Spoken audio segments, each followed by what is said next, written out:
If it's beauty, do you see beauty? If there's beauty,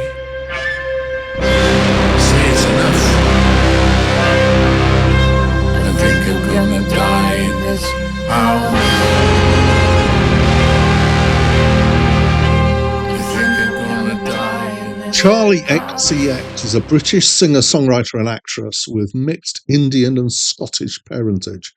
She started recording music and releasing it on MySpace at the age of 14 in 2008 and started performing at illegal raves in London about the same time. In 2010, she got a recording contract, started with some singles and some work on other people's music. And in 2013, she released her first album. She has just released her seventh, and I'm recording this in 2026. Hi, my name's Dan, and this is a review of the album Wuthering by Charli XCX, which was released today. So this is her seventh album. It's a new release, and apparently this is her second soundtrack album. Now, most of the reviews on this channel, if you go looking at my channel, you'll find there's quite a lot of reviews on there. Mostly what I'm doing is working through a list of the 3,000 best albums of all time, according to Acclaimed Music, which is a nice website that they've created this amalgamated critics list by taking lots of critics lists and mashing them all together and making this huge list. It's a bit like Metacritic, but it goes back in time a lot earlier than Metacritic does. It's the best list I've ever come across. The best, I can still criticize it, but it's got some legitimacy to it, I think. And I made this mad decision to review all 3,000. I started 3-4 years ago nearly now, and I'm 40% of the way through. It's going to be a 10-year project altogether, I reckon.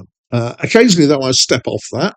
And one of the reasons for stepping off that is to do new release reviews. I very much don't, are very selective about that. So, there's a lot of new releases every week, usually on a Friday.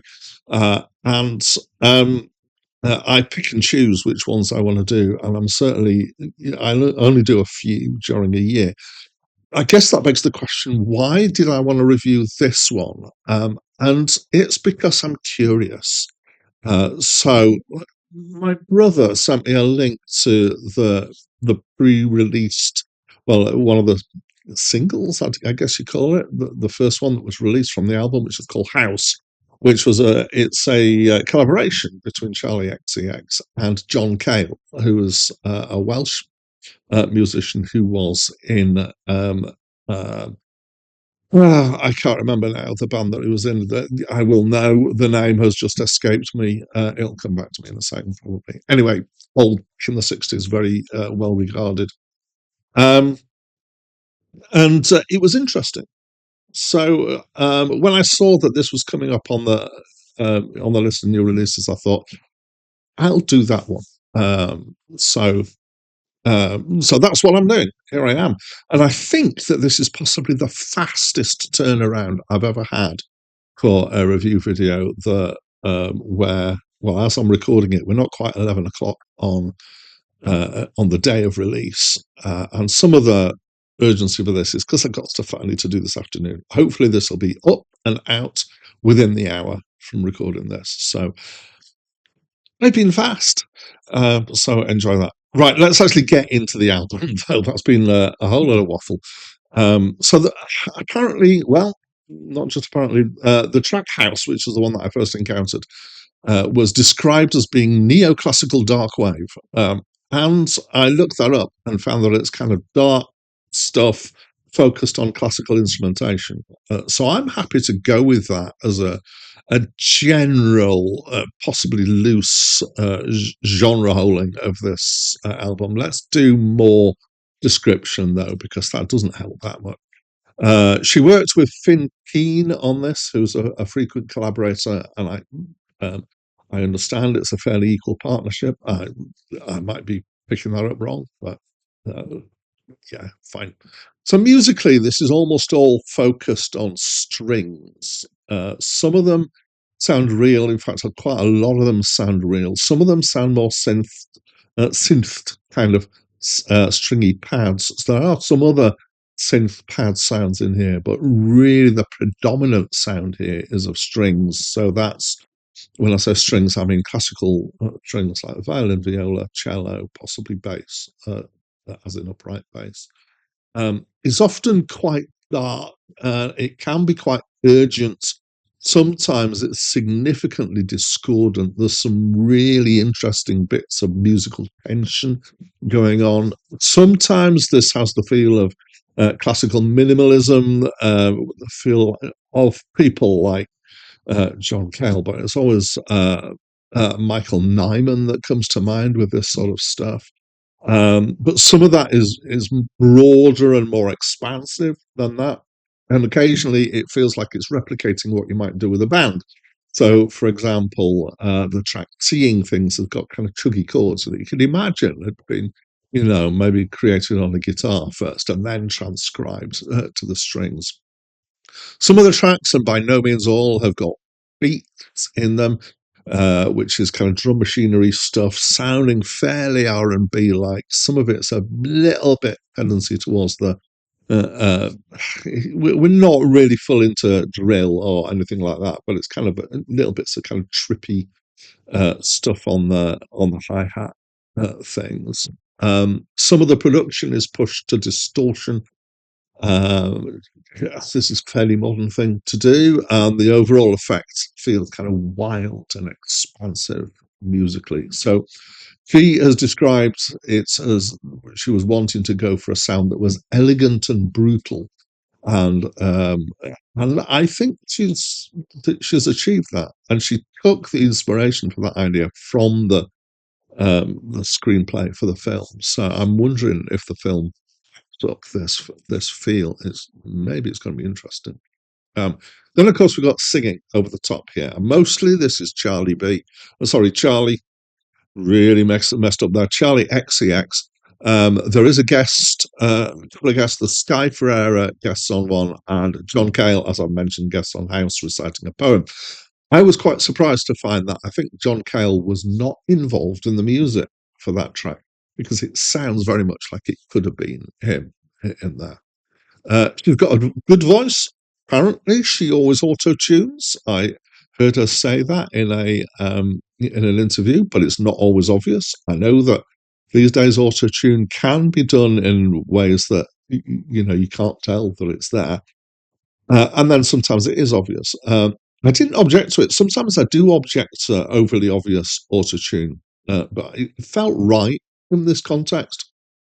She's got a strong voice that's quite pleasant to listen to. She's quite emotive, although I have to confess it does feel mostly like she's acting, but it isn't. Um, it isn't kind of disinterested, which some singing can be. The songs, they're quite dark and vague. There's definitely a darkness here in the lyrics. Presumably, this backs up the film contents. I found it interesting, but I don't think I can talk coherently about what the songs are really about. So, yesterday, before I knew this was coming out, and I knew I had this plan, I was going to do this review, I went and checked out some of her other stuff, so some of the previous stuff, and I would definitely kind of connect her to. I mean, I know Britney Spears is quite a bit earlier, but that kind of pop emphasis, electro pop, and definitely an emphasis on sexiness.